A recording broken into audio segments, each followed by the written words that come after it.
Hello everyone, welcome back to Drawn by Annie channel. I am Annie and I'm glad to see you back with me again. Please grab your drinks and snacks and let's dive right into this video.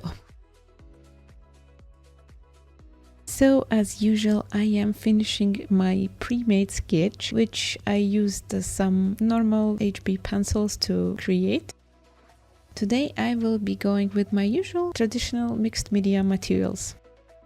So this sketchbook is a marker pad that I bought a very long time ago. So the paper should be around 160 GSM thickness and I believe it's okay, especially for the price I got it for. And I am kind of sad this is pretty much the last page of the sketchbook, and this drawing and the drawing on the left of the spread is going to be the last project on this sketchbook, but not on this channel, of course. I am going right in with my inking and I'm using my fine liners that are water-based and fade-proof apparently. I'm going with the black liners this time. Sometimes I'm doing colored lining, but today I want more contrast lining, so ink part will be fully black. So I'm going right into rough outlining firstly. Then my plan is to remove the pencil sketch with my eraser and do more thicker lines or a little bit more editing afterwards for more defined look, because sometimes when you take out the layer with the eraser, upper layer of the ink also fades a little bit away. So in order to help the line stay on spot, I'm going to fix it after I complete the rough lining and removing the pencil sketch. Today I am drawing an art of my own character from the fantasy world that I'm working on, and she is a NPC that was introduced to my players quite a while ago and she's been sticking up with their party since then. So this fantasy world is about musical magic and alchemy and resonance creatures like spirit-like creatures and general adventures, like depending on the party. So the current party is mostly just exploring to see what the world is all about, and then they are solving this main quest of mystery with obscure paintings. And this character here is actually one of the big figures that is going to be a part of this main story, and then they will discover something nice about her. They already actually in fact discovered some interesting facts about her. So her name is Agata and she is coming from a race of snow leopards, and this is the race that is most intelligent in the whole world. So their strongest feature is their sharp mind and their knowledge and their thirst for knowledge.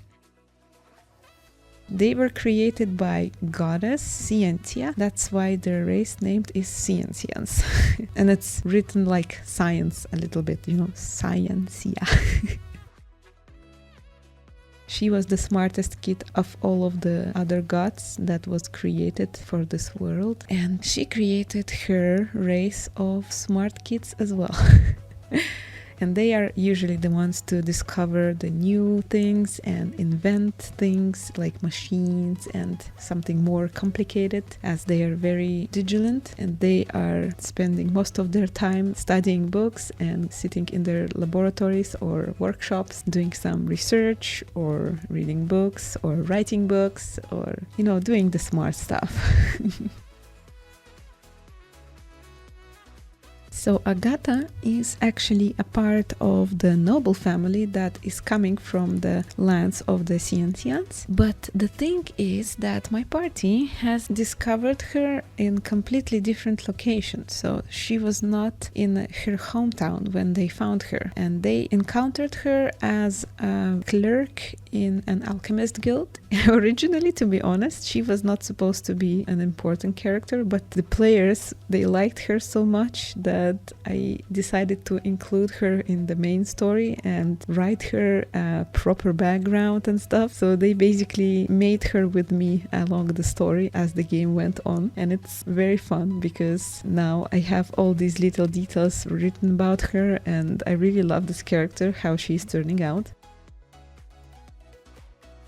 I wrote as a background, she is a part of noble family that was living in the original lands of the Scientians, which is like a big mountain and the desert around this mountain. They are very diverse race. So part of the nation is living in the desert area, which is like very hot and harsh desert climate. And then part of this nation is living in the mountains, which is completely opposite, like a cold and snowy and also harsh, but like the other way around harsh. So they are very adaptive nation. They can survive in pretty much every extreme climate, and hence that's why they have a lot of inventions to help them out in survival, and that's why they are also a very advanced race.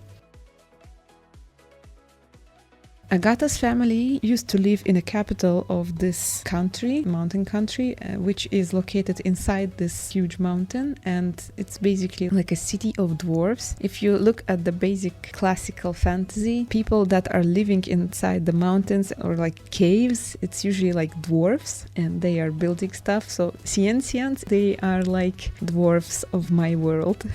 They are smart and they are small, like in height, from a typical Lyrian, other Lyrians. They're a little smaller, but like they're still not the smallest. I would say they are a little weaker, on the weaker side physically, even though they are resilient and they can survive, but it's coming mostly from their society and like collaboration with each other. But individually, physically, they are not very strong people. Even their goddess is not very strong physically. She's like very thin and looks very sick. It's because she's most often not sleeping well and she's spending most of her time in the laboratory. So her nation is kind of the same. And her family, Agatha's family, originally was living in this mountain capital, but since the quest is about mystery resolving around mysterious paintings, their family was a holder of one of these paintings, and they all were murdered. Sorry, YouTube. The family is gone now because of culprits, and Agatha is the only survivor. Since she doesn't remember how this happened, she was very small back then, and she ended up in the world's capital city, like, you know, a global city, which is much more far away from her home country. So she basically never remembered how she was living in her own hometown. But since she was very intelligent because of her background, she ended up in an academy under someone's support, like financially, since she was basically an urchin. She was transported as an urchin and she was living in an urchin house for a very long time before she was noticed by another noble, which is also interested in alchemy and alchemical research. So he basically sponsored her and got her into academy and gave her education. She ended up working in an alchemist's guild, and that's where the party has encountered her first time. And since then, they got her often with them in their adventures, and now she is basically living and working with their little tavern, and she's mostly around my party. She's almost the most favorite NPC character because that's the character that every party member is interacting with, no problem. Like, they like to bully her, like, you know, a little bit. And play around with her. Like, they like to interact with her because she is funny the way she turned out. She's super shy. Her personality is like this clumsy little girl that can drop accidentally a lot of books on herself, or like fall under somewhere, or like drop stuff, then panic about it and try to clean up. So she's a very clumsy but cute character. She is very kind, and since she has this harsh fate and she lived in an urchin house for a long time, she developed this high empathy skills, and she's very aware of her surroundings. At the same time, she's very socially awkward because she cannot really interact in high society as she is expected to be because she's a Scientian. Because a lot of Scientians, they are alchemists. They often have to be also very socially active because they need sponsors for their research. So they are expected to know how to interact with high society because that's where the money is. But Agatha is a complete clumsy, a little bit freaky, in this kind of nerdy freaky. Like, she likes books, she's very good with books, she knows a lot of stuff, and she researches every little detail that she can, and she knows a lot of formulas to create potions and make little creations and inventions and tools. So she's this type of person who is very good with working, but sometimes having hard time speaking to people because she's so shy. So while I was talking about Agatha's character, I'm already finished with line art, and as you can see, I removed the pencil sketch already mostly, and now I'm proceeding with inking with my brush pen. So I'm giving this sketch a calligraphy look with the brush pen. It's a bit more rough as it's thicker, and the way I'm using it, I'm making these big strokes and leaving a big trail, and if it doesn't look right to me, I'm just trying to connect it to the thin lines with a little bit of more strokes, more tinier strokes, to give it a little more natural look, as if I was drawing the whole thing with the brush pen. So I'm giving more thick lines to the parts where the shadow would occur, or where the stuff is overlapping, for example on her bangs, also with her arm that is holding a cup, because it's a little bit more in front and I wanted to give this sweater look a little bit more thicker volume.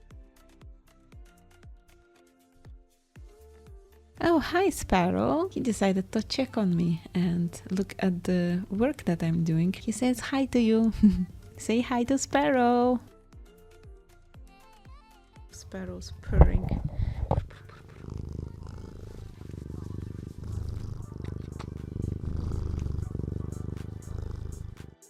Okay, baby, it's time to move on. So as I'm done with the inking, I am going in with my alcohol-based markers. As I mentioned before, this is a marker pad, so alcohol-based markers work great on this type of paper. If you use the same medium that I do, I suggest you use a little thicker paper than usual, or just get yourself some marker pad or marker sketchbook or mixed medium paper or sketchbook, because this is the best type of paper that you want to use with your markers. Since it will prevent most of the bleeding, I mean, it will still bleed through the paper, like on the other side, but it will not bleed a lot to the sides. So as I'm filling the colors inside my line art, it stays within the borders, and that's what I want to do. So most of the color I'm filling with a base color, and then after that I will give more shadows. I will either go with the same marker to give a little darker look, or more likely I will take a slightly darker shade and go over the places where the shadow needs to be placed. I will just push a few strokes there. As you can see, I'm leaving a few white spots where the highlights could be, and later on I'm going to fill it up with a lighter shade.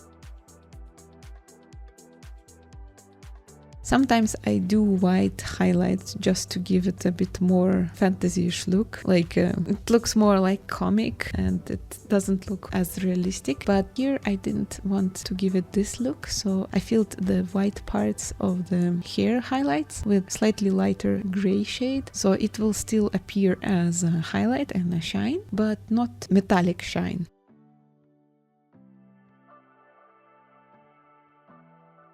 Fun fact about Scientians is most of the nation, they have gray, black, or different shades of gray for the hair and eyes, like their goddess is. But sometimes when it's a mixed breed, for example, if the parents are from a different nation, the color of the hair will change. Because since it's a fantasy world, all the nations, they are half people and half animals, which allows them to, mix families.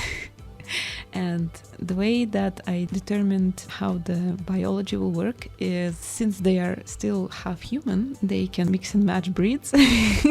Like their blood will mix, it's okay. And how it will appear in the people is the color of the skin and hair and their fur and eyes can change depending on which family you're coming from. For example, Scientians, they will either give their kids gray colored hair, and if they're mixed with someone else, for example with the Fortean or like ice dragon, biology is hard. So I didn't want to make it too much complicated for the world, so I just decided that the only thing will change is color. For example, if you have a Scientian father and Fortean mother, you will either be Scientian or a Fortean, but colors of your features can still change for whatever parent. But for Agatha, she is coming from a noble family, which means that their blood is pure Scientian, and she has like natural colors of the pure race, and she looks very much alike with her goddess. And then I'm using the same shade, lighter shade, for her ears and eyes, as well as putting some first layer of shadow on her sweater. So later on, when I'm putting the base color for the sweater itself, it will already have some shadow map on the sweater itself and the folds. As you can see, I'm making like a very oversized sweater for Agatha, and it has a lot of folds. For some reason, I wanted to draw her in this thick, cozy sweater because she is such a warm person. So I decided to fill the whole thing with another layer of light shade. I wanted to give it a little bit under painting, so the next layer of the colors would have more muted look and it would be more connected with the overall atmosphere. I discovered recently that if you do this type of underpainting, it will help keep the palette more neutral and like the whole art piece will be more connected to each other, if that makes sense. So I decided to give it a try and see what happens.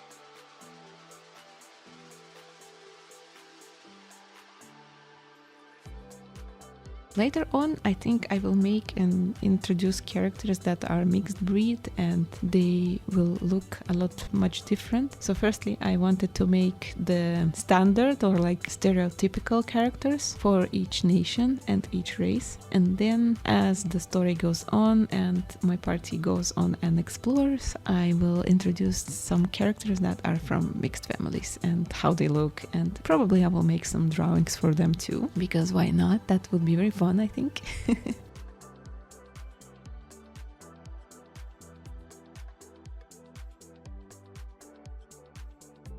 Another fun fact about Scientians is their names are usually some names from crystals or like scientific rock names. For example, Agatha's comes from agate rock name. And spoiler for the next project, the character on the left, his name is Onyx, as you might have noticed, which is also a name of a rock, of a black rock to be precise.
I made this sketch quite some time ago, and it took me a while to start working on the coloring for it. So as you can see, there are some leaves on the background because I was thinking maybe to make some autumn look or give it some cozy feeling, because I like autumn, and what can be better than a hot cup of tea on an autumn night. So I decided to give her a little bit of accessories around her with leaves and brown background color, so it looks very warm, especially with the contrast of Agatha's hair and sweater, which is more cold.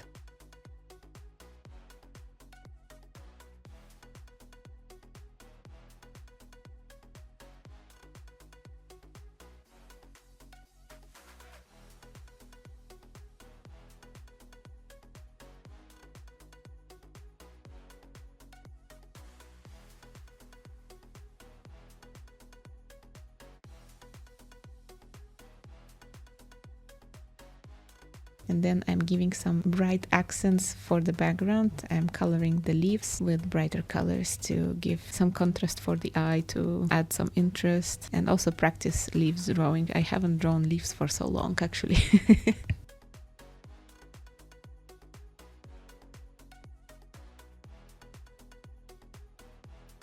As you can see, I'm coloring the leaves slowly one by one, and some spaces of the background I skipped because I was a little bit confused. Sometimes it happens, so if I am not sure about which color should go to which place, I'm leaving the spot blank, and then I'm starting kind of from the other side. So in this case, some of the background parts were left colorless before I made colored leaves, so it appeared exactly where the background color should go. Sometimes I have to go back and forth with my markers to color correctly.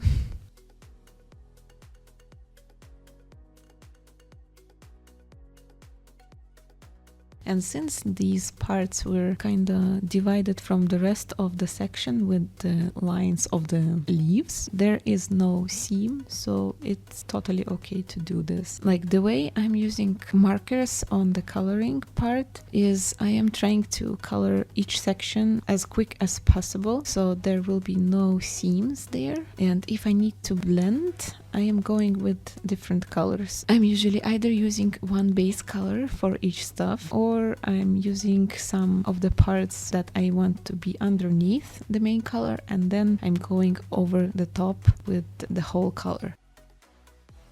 For example, for these leaves, I'm making slightly darker shade on the outline, because sometimes leaves are changing colors like that, and they are pretty chaotic if you ask me, but they look beautiful. So I'm adding some orange color first, letting it dry, and then coloring some other leaves to add more colors to them. I've seen a lot of green colors change to yellow, so I gave some of the leaves the yellow color first, waited for it to dry out, and went for another leaf, and then I'm adding the next color, so it blends but also still visible, because if you're blending right in, the seam will be much less visible. So for this exact thing, I wanted the seam to be visible actually.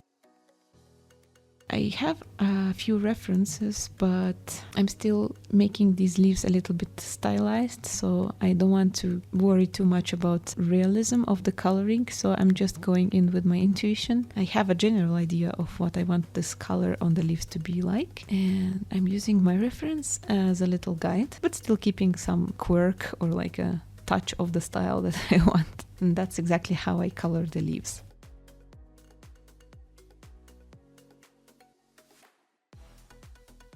So as soon as I'm done with coloring the leaves and filling up the sectors of the background with the brown color, I am going to write her name on the brown part with acrylic paint pens, because I mentioned in my previous videos that alcohol-based markers are semi-transparent, so if you want to write something with a lighter color, you have to either leave a white spot for it, or you have to use another medium, mostly something that is not transparent. For example, acrylic paint pens, which I'm sometimes using now. So I just wanted to write her name with the golden color, and I picked a color from my acrylic paint pen set, and now it's pretty visible. I also went back with some highlights on her hair to add more detailing. For highlights, I also used acrylic paint pen. The white one seems to be a little bit transparent when you're using just one layer of it, so I used this feature to my advantage to make the highlight not too much contrast, as I mentioned before, because I don't want her hair to be made of metal, so the semi-transparent highlights are a great choice for me.